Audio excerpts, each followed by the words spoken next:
I used to be a top-tier hitman. To escape enemies who wanted me dead, I'd been laying low in this small town. But yesterday, some punk posted my picture online, and just like that, my location was compromised. That day, I was out grocery shopping with my youngest son when I noticed an unfamiliar face nearby. Through the reflection in the glass, I confirmed my suspicion this guy was definitely here for me. Oh, shit! I'm so sorry about this, pal. It'd been years since I'd trained, but my instincts kicked right in and I dropped him with one kick. I shielded my son with one arm while fending off the attacker with the other. Even fighting one-handed, he was no match for me. Just as I was about to apologize for the mess I'd made, the guy suddenly scrambled to his feet and shoved me hard, nearly hurting my boy. That really set me off. I beat the living daylights out of him with one hand.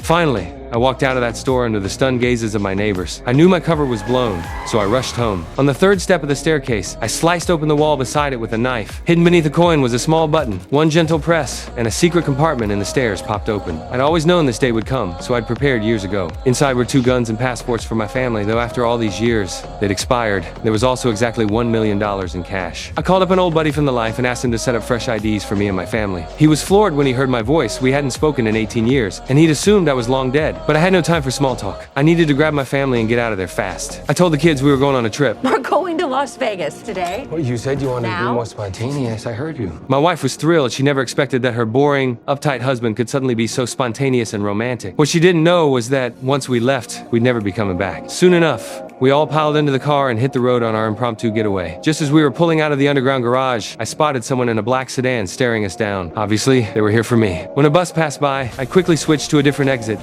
Go, go, go! Just when I thought I'd lost them, that black car crept back up behind us. Even after I made a sudden turn at an intersection and shook them again, I realized they kept finding us no matter what. So I pulled into an auto shop, made up an excuse about getting the car checked, and had them put it up on a lift. Sure enough, I found a tracker attached to the undercarriage. I pulled it off, then walked outside and found a coworker who'd just finished getting his car serviced. While pretending to chat him up, I slipped the tracker onto his Mustang. I said a few words to him. Get on the freeway. You open her up and you get a ticket, it's on me.